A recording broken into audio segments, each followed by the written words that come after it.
Now, the gap between the employed and unemployed is set to widen due to strikes. That's a different take on the usual call about wage gaps between executives and non-executives, and that's according to a report by consulting firm Khokhela. And Laurence Grubb, MD of Khokhela, joins us on the line. Good morning, Laurence. I think there are a couple of issues here from your research.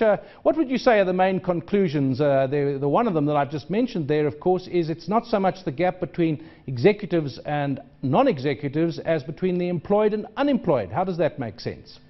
Good morning, David. Yes, that is the sort of main area that we're kind of focusing on, because looking at executive pay, the CEO and executives over the last few years, it has appeared to level off, and that does seem to show a link to performance, where the short-term incentives in particular have been reduced. In fact, CEOs and executives are almost back to the level of 2008 in terms of remuneration.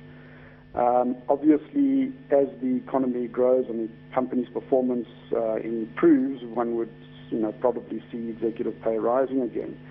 But I think for us, the biggest concern by far is what we call the no wage gap, and that is the unemployed versus the employed. I think even lowest paid workers in South Africa are reasonably well off against many other low wage earners in other countries.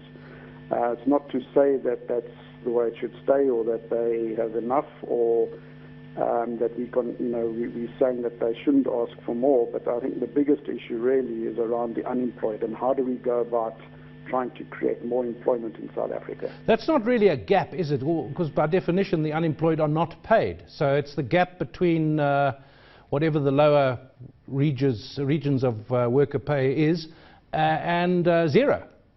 Absolutely. So it's almost an infinite gap in that sense. And what it does is it puts more burden on those who are employed to support those that are unemployed. And, there is no real voice shouting for the unemployed. We have COSATU and unions shouting for the employed.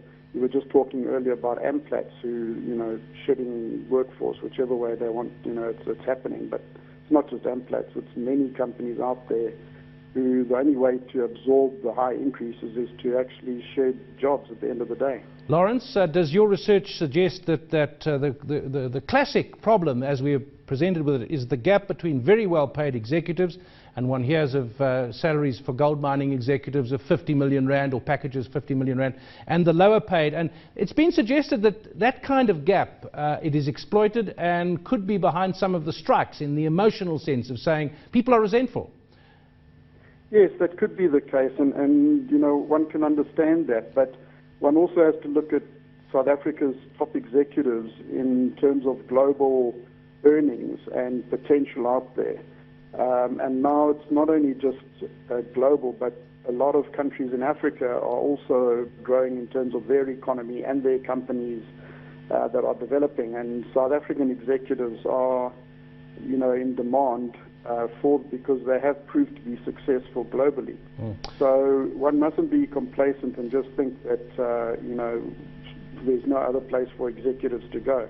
And we would rather have maybe some slightly overpaid executives who are successfully growing the economies and companies and the smaller companies that feed them, than having underpaid sort of mediocre executives where they're shedding jobs all the time. Yep.